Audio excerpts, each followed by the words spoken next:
এখন আমরা স্বরবর্ণগুলো শিখবো, যে বাচ্চাদেরকে কিভাবে লেখাগুলা শেখাবো। তো সর্বপ্রথম স্বর অ, এখান থেকে টান দিব, এই পর্যন্ত আনবো। এরপরে হলো 1 নাম্বার, 2 নাম্বার হলো এই দিক থেকে টান দিয়ে এইদিকে নিব, 2 নাম্বার, 3 নাম্বার হলো এখান থেকে টান দিয়ে এখান পর্যন্ত এনে সোজা উপরে দিব। হয়ে গেল স্বর অ। এরপরে হলো স্বর আ, এটা হলো স্বর অর মতোই। এটা করার পরে চতুর্থ এখান থেকে টান দিয়ে সোজা নিচে এনে উপরের দিকে দিয়ে দিব। হয়ে গেল স্বর আ। এরপরে হলো রস্বই। রস্বই হলো সর্বপ্রথম এই টানটা দিব, এরপরে এখান থেকে টান দিয়ে এখানে এনে নিচের দিকে নিয়ে আসবো 2 নাম্বার, 3 নাম্বার হলো উপরের মাথাটা দিব। তারপর হলো দীর্ঘই।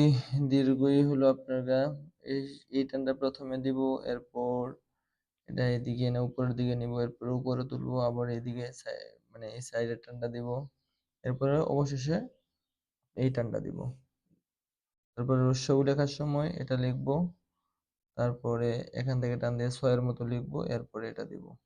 তারপর দীর্ঘ হলো প্রথমে এই টানটা দিব, তারপর এদিকে এনে রস্যউর মতো লিখে তারপর অবশেষে এই টানটা দিব, লাস্টে এটা দিব।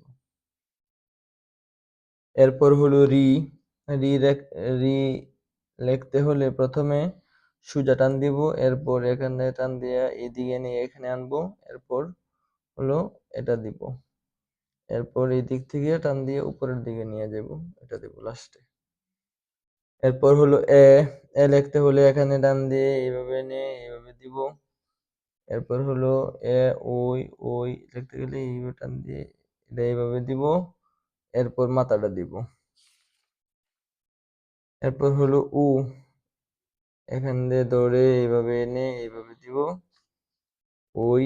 এটাও হলো লাস্টে এটা দিব, শেষ। স্বরবর্ণগুলো আমাদের শেষ হলো।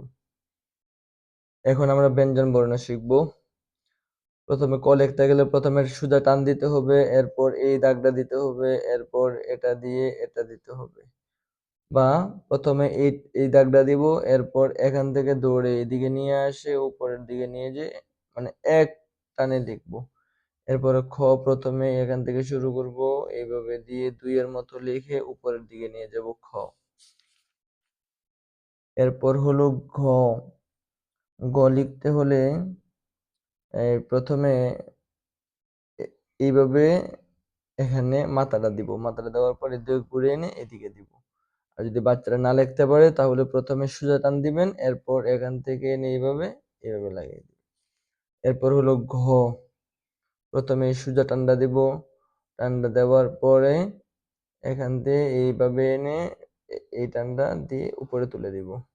এরপর হলো উয়া। উয়া সহজ। প্রথমে এইভাবে দিয়ে এইভাবে নিয়ে ছয়ের মতো লিখে ফেলবো।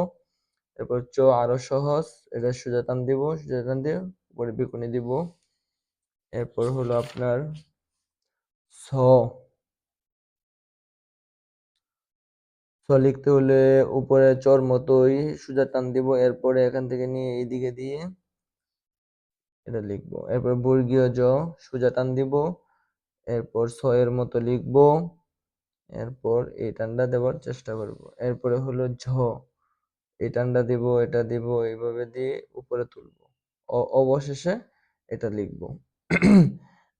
এরপরে হলো ইয়। ইয় লিখতে গেলে এইভাবে দিয়ে ডাইরেক্ট এখানে অবশেষে এই মাথাটা দিব।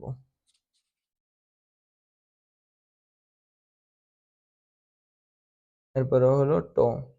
সোজা দিব, এরপর নিচেরটা দিব, এরপরে উপরে মাথাটা দিব। এরপর ঠ। ঠ লিখতে গেলে প্রথমে দাগ দিব, এরপর এইভাবে নিয়ে এসে কলম যেভাবে যাইতেছে এইভাবে যাবে। এরপর হলো ঢ। ট ঠ। ড। সোজা টান দিব, ছয়ের মতো লিখবো, এরপর ঢ সোজা টান দিব, এইভাবে লিখবো। তারপরে মূর্ধন্য হলো প্রথমে গোল মাথাটা দিয়ে এইভাবে এনে উপরের দিকে নিব, এখান থেকে শুরু করব। তো প্রথমে টান দিব, এরপর 3 লিখবো। হ প্রথমে 2 এর মতো লিখে উপরের দিকে টান দিব, ধ সোজা টান দিব, এরপরে এই টানটা দিব। এরপর হলো ধ। প্রথমে বইয়ের মতো লিখবো, এরপর মাথাটা দিব, এরপর দন্ত ন, প্রথমে উপরে টানটা দিব, এরপরে এখান থেকে শুরু করে উপরের দিকে তুলবো। এরপর হলো প। প লিখতে হলে এখানে দেখেন দেওয়া আছে 1 নাম্বার টানটা হলো এখান থেকে দিতে হবে, এই দিক থেকে শুরু করে এদিকে নিতে হবে, এরপর হলো এই দিক থেকে ডাইরেক্ট নিচের দিকে এনে উপরের দিকে নিতে হবে। এরপরে হলো দেখেন ফ। দেখেন এখানে 1 নাম্বার দেওয়া আছে, এরপরে এদিকে এনে এইভাবে নিয়ে এইভাবে লিখতে হবে। আপনারা নাম্বার গুলোর দিকে লক্ষ্য করবেন, এখানে সবগুলো দেওয়া আছে। দেখেন ব, প্রথমে এখান থেকে শুরু করতে হবে, এরপর ব লিখতে হবে এইভাবে, এরপর হলো ভ, ভ সোজা টান দিতে হবে, এরপর এখান থেকে শুরু করতে হবে। এরপর হলো ম, সোজা টান দিতে হবে, এরপর এখান থেকে শুরু করতে হবে। এরপর হলো জ, এখান থেকে সোজা টান যাবে, এরপরে হলো এইভাবে যাবে। র, বোর্ড সিস্টেম। ল হলো সোজা টান দিতে হবে, এরপর এখান থেকে শুরু করতে হবে, অবশেষে এইভাবে যেতে হবে। তালব্য স, এখান থেকে শুরু করতে হবে। মূর্ধন্য স, প্রথমে সোজা টান দিতে হবে, এরপর অন্তস্থ র মতো লিখে, জর মতো লিখে অবশেষে এটা দিতে হবে। এরপর দন্ত স, সোজা টান দিতে হবে, এরপর এই টানটা দিতে হবে, এরপর অবশেষে এটা দিতে হবে। মানে এখানে সোজা টান দিতে হবে, এরপর এই টানটা এইভাবে দিয়ে নিতে হবে। হ, হ হলো এখান থেকে শুরু করতে হবে, এরপরে হলো তোর মতো লিখে সোজা টান দিতে হবে। এরপর ডাসিন্ধর, ডসিন্ধর, অন্তস্তয়, খণ্ডত। বুঝতে পারতেছেন সিস্টেম গুলা। খণ্ডত এখান থেকে শুরু হবে, এই জায়গা থেকে শুরু হবে। এরপরে দেখেন অনুস্বর ও অনুস্বার, এখান থেকে শুরু করতে হবে, এই জায়গা থেকে উপর দিকে এইভাবে আসবে, এখানে এসে শেষ হবে। তারপর এটা একই সিস্টেম।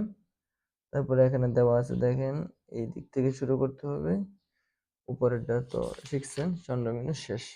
স্বরবর্ণ এবং ব্যঞ্জন বর্ণ এই পর্যন্ত শেষ হলো আমার।